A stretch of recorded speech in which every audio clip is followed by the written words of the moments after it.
You can fake strength, you can fake confidence, you can fake kindness, ambition, even discipline, for a while. But certain behaviors, small and precise, always reveal the truth. Machiavelli understood this. He lived in a world of liars, opportunists, and cowards. Guesswork wasn't an option. He had to know who was truly strong and who was just loud. And he learned fast. Weakness doesn't announce itself, it leaks. While the strong stay quiet and composed, the weak give themselves away through patterns they don't even recognize. Once you can spot those patterns, in your rivals, your colleagues, or yourself, you gain an edge. The kind Machiavelli wielded like a dagger.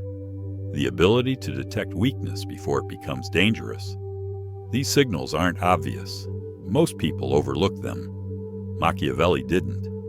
He studied people like a predator studies movement and uncovered 3 behaviors that always expose weak men. Let's begin with the first, and perhaps most subtle. 1. Over-justification. Weak men explain. Strong men decide. That's it.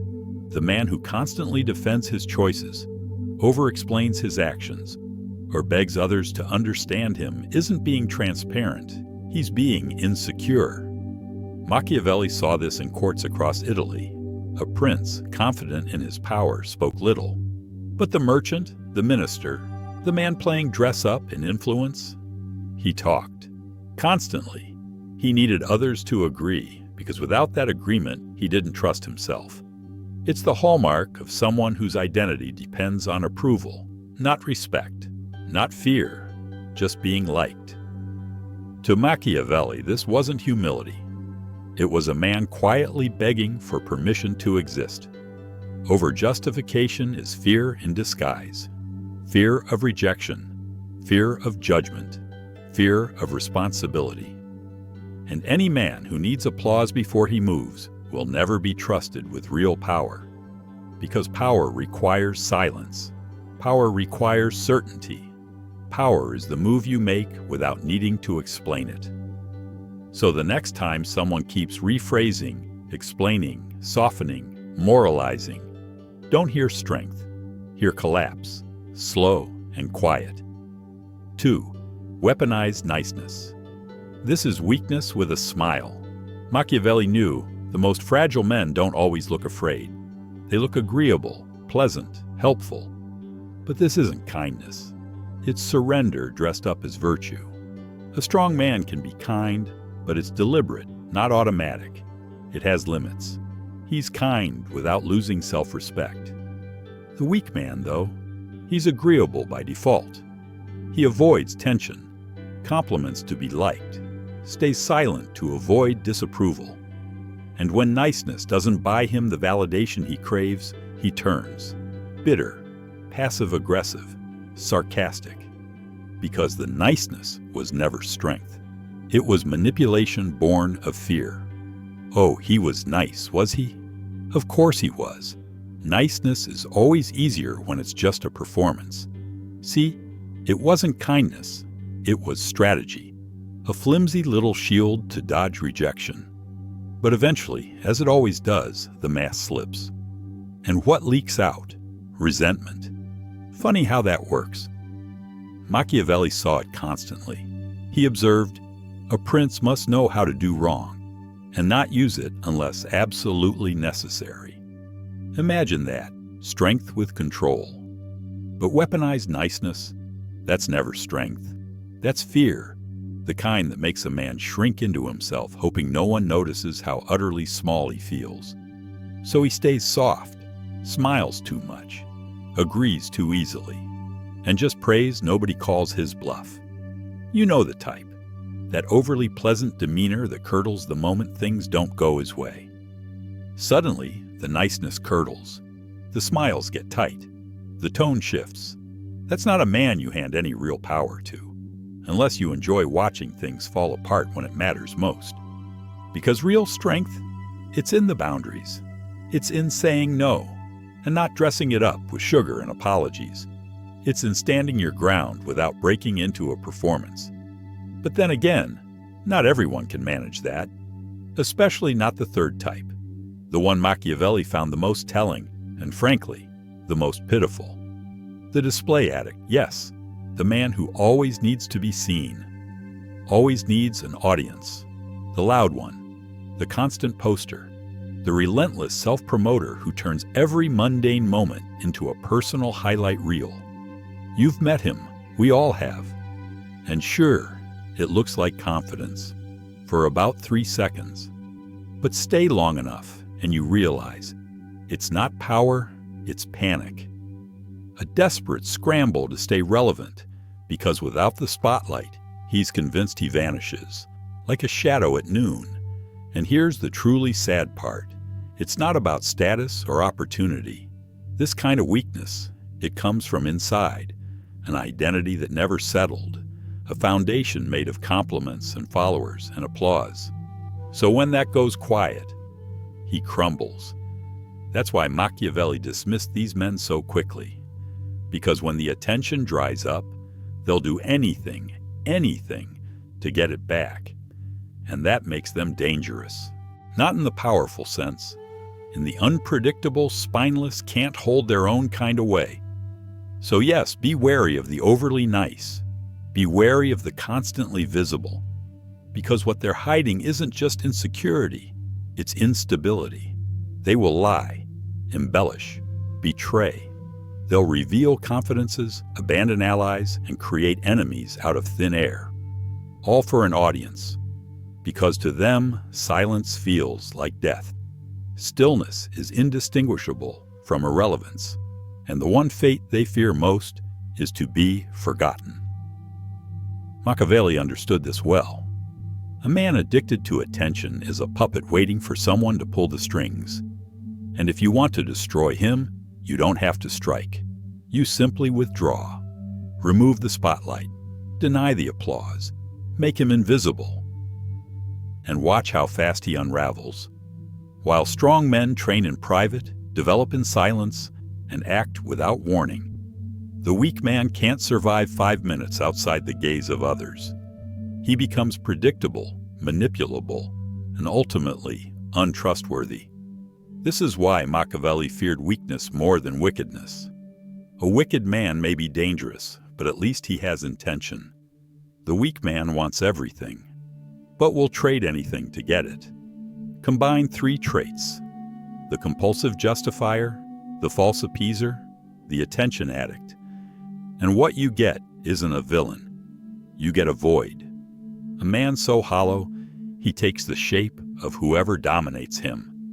And that's what Machiavelli feared most. Not the loud, not the cruel, but the empty. Because emptiness can be filled with anything.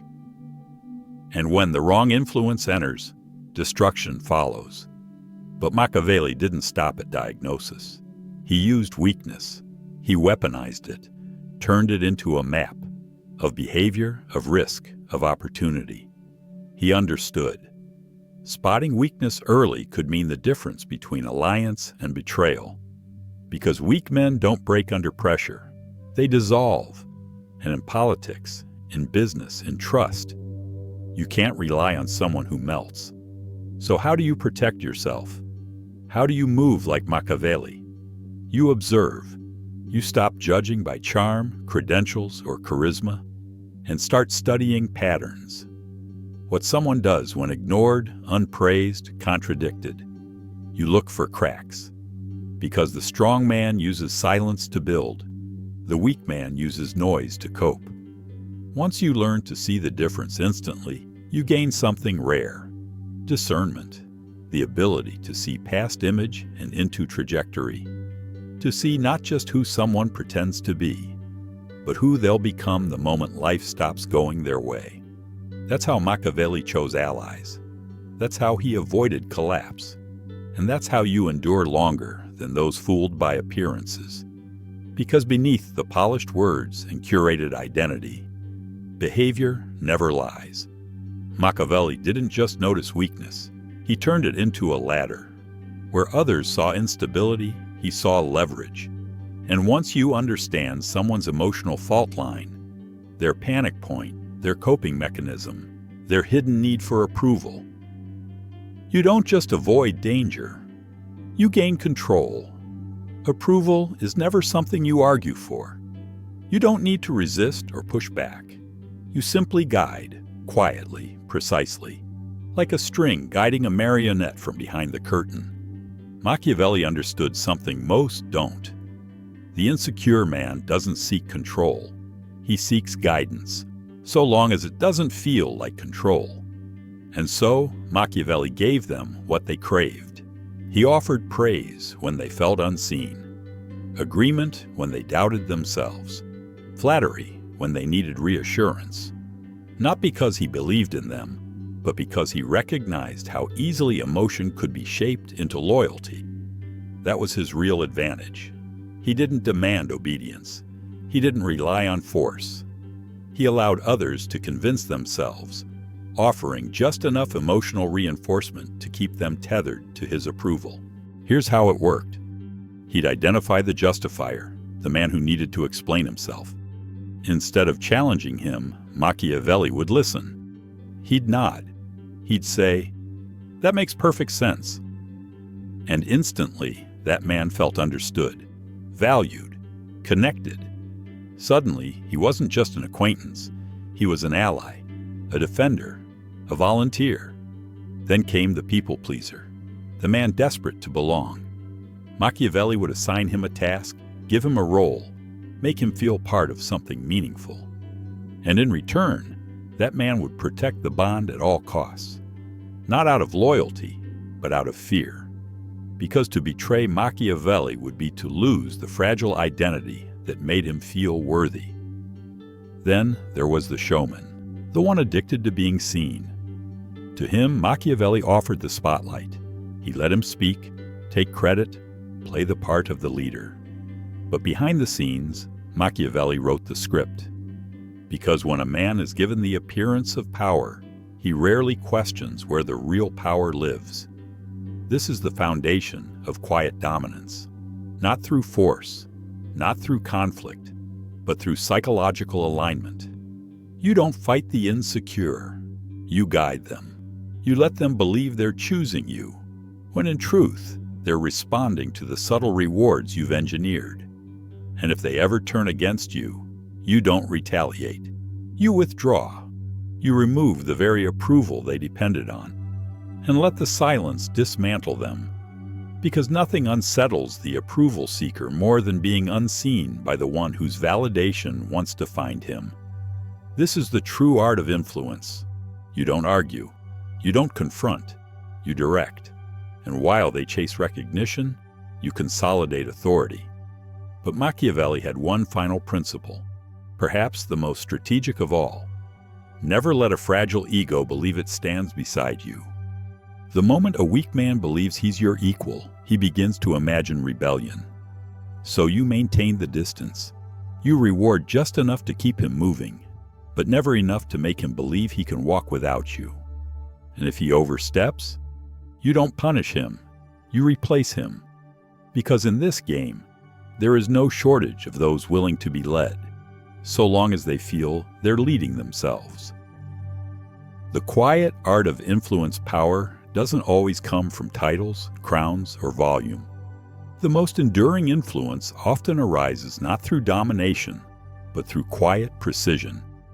It isn't about forcing obedience, it's about creating an environment where others willingly offer it. This is the Machiavellian method, not through overt control, but by understanding the silent mechanics of human insecurity. You don't need to manage people. You simply guide their need for validation. You become the presence they orient around. True manipulation, the kind Machiavelli mastered, doesn't resemble control at all. It looks like mentorship, friendship, a calm presence in a chaotic room.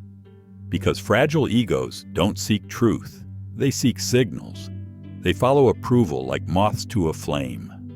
Once you see this clearly, you can shape their behavior without raising your voice. Machiavelli didn't storm the gates. He waited. He let others approach.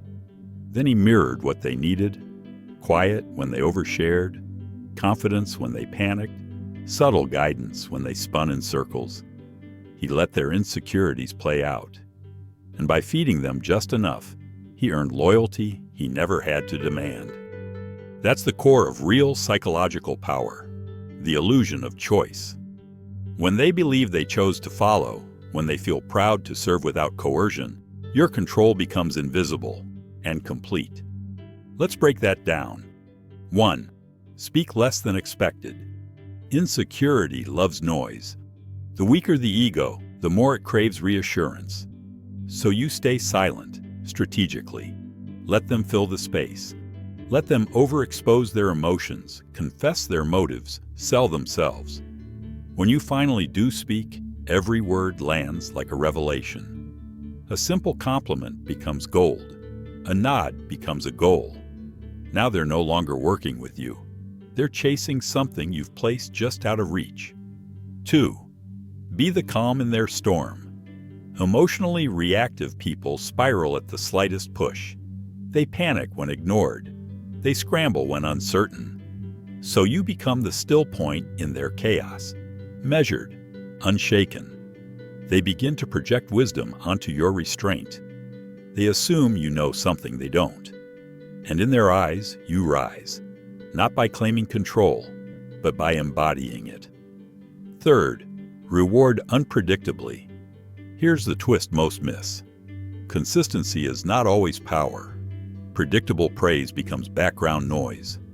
But when your approval is rare, when it arrives without warning, it becomes addictive. They start performing not for the reward itself, but for the hope of it. They talk about you. They watch for signs. You're no longer just respected. You're remembered, studied, obsessed over.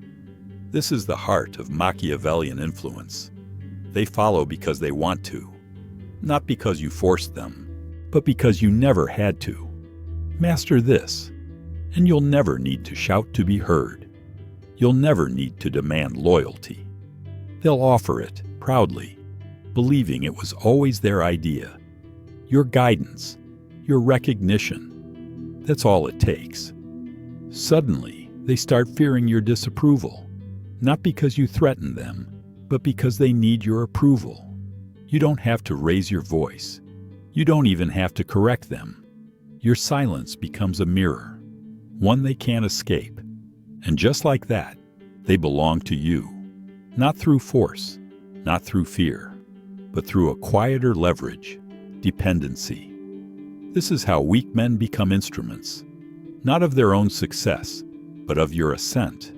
And the brilliance of it, they'll never realize. They'll call it admiration. They'll call it loyalty.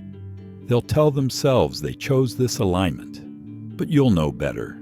You saw what they didn't. The cracks, the compulsions, the noise they mistake for strength.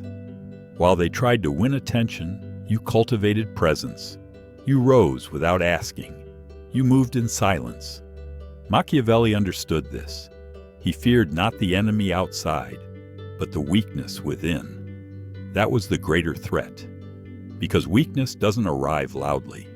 It doesn't announce itself. It hides. In the over-explaining, in the need to please, in the fear of being disliked, in the smile that should have been a boundary, in the apology given not for a mistake, but out of fear. Self-mastery, he believed, wasn't a goal. It was a war, fought daily, lost in inches. So he created a system, a discipline to spot weakness in real time, especially in himself. First, watch how you explain yourself. When you're strong, you decide. When you're weak, you justify. He trained himself to catch it, the urge to overtalk, to restate, to adapt the message based on the audience. Every time he asked, "Am I speaking from clarity or am I performing for approval?" If it was the latter, he stopped immediately, because a man who negotiates for validation trades away his authority. Second, test every yes. People think saying yes is generous. Machiavelli knew better. A soft yes can wreck entire empires, especially the ones built on reputation. Saying yes to avoid friction, to gain favor, to stay liked. He paused before every agreement. Would I say yes if I weren't afraid to say no? If the answer was no, he declined. No apology, no story. Because the moment your word bends, your influence breaks. Third, he understood the power of silence. Weak men often fear it. They rush to fill it, with jokes, with praise, with explanations, because silence reveals what words try to conceal. But Machiavelli didn't fear silence. He mastered it. In rooms full of noise, he stayed still. He became comfortable in the quiet. And when silence grew tense, he didn't run from it. He leaned in. Because once you learn to command silence, you begin to command presence. And true presence, when cultivated deeply, carries weight. It creates a gravity others can't explain, but they feel it. Fourth, he avoided unnecessary exposure. The weak man constantly seeks attention, validation, visibility. The strong man, he chooses when. Machiavelli practiced invisibility with precision. He let others chase recognition while he studied, planned, refined. And when he finally stepped forward, it wasn't just seen, it was felt. It wasn't perceived as progress, it was seen as arrival. He didn't announce his moves. He let absence build anticipation. So when he acted, people noticed, and when he spoke, people listened. That wasn't luck, it was design. Every trace of weak behavior, neediness, insecurity, over-explaining was stripped away before the world ever had the chance to use it against him. He didn't just play to win. He closed every door that could later be used to break him. This is where most people fall short. They try to appear powerful, but they never ask the real questions. Do I speak to be heard or to be agreed with? Do I chase praise? Do I fear rejection? Do I explain when silence would have said more? These aren't just questions of preference. They're questions of limitation. And once you recognize those limits, you face a choice. Feed them and stay the same. Or kill them and become something the world cannot ignore. Because in this world, you're not punished for being wrong. You're punished for being predictable, emotional, weak.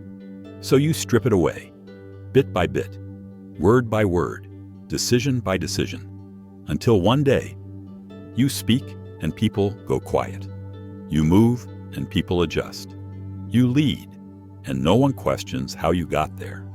Because they don't see someone trying to be strong. They see someone who's been forged. Respect isn't demanded, it isn't asked for, and it's never begged for. It's earned through discipline, clarity, and restraint. And Machiavelli knew the blueprint. He understood that the highest form of respect, the kind that remains even in your absence, comes from one thing: mastery over what others fear. See, weak men fear discomfort. They fear being misunderstood. They fear being disliked. They fear standing alone in a room full of noise. But the Machiavellian man? He embraces it. He doesn't collapse under pressure. He sharpens under it. He doesn't chase applause. He moves without it. And when he walks into a room, he doesn't need to prove anything. He's already done the work. That's why people respond. Not because he's louder, not because he's friendlier, but because he reveals nothing. And that by itself demands attention. It's human nature. We fear what we cannot read. So when your silence speaks louder than their best words, when your presence changes the atmosphere without effort, you don't chase respect. You become the source of it. And that changes everything. Because they don't want to appear weak around you. Why? Because you've mastered something they're still chasing. You've released the need for constant validation. You've silenced the inner voice that begs for attention. You've become fully at ease in your own solitude. And that makes your approval rare. And rare things carry weight. This is the final Machiavellian principle. Make your respect expensive. Don't offer it casually. Don't hand out compliments just to fill silence. Don't smile to make others comfortable. Let people earn your regard, because once they realize you're unmoved by charm, by pressure, by popularity, they'll adjust. They'll rise to meet your standard, or they'll fall away. And in either case, you win. You gain stronger allies, or you quietly remove liabilities. This is how real influence works. Not by demanding power, but by becoming power. The kind that's felt, not flaunted. The kind that makes people ask, why do I feel uneasy around him? Why do I care what he thinks of me? What does he see that I've missed? That isn't intimidation, it's presence. And presence is built by removing every behavior that reveals weakness. First in them, then in yourself. Because once you've refined your words, disciplined your silence, and anchored your identity, you become what Machiavelli respected most. A man who doesn't demand respect. He becomes the standard. A mirror that reflects what others try to hide. A quiet force that doesn't chase validation because he doesn't need to. So let the others talk. Let them seek applause. Let them stay distracted. You build, in silence, with precision, until one day they can't stop watching, and they'll never quite understand how they lost to someone who never even played their game. That's the final lesson. You don't expose weak men by confronting them. You expose them simply by refusing to play at their level. That is Machiavellian power.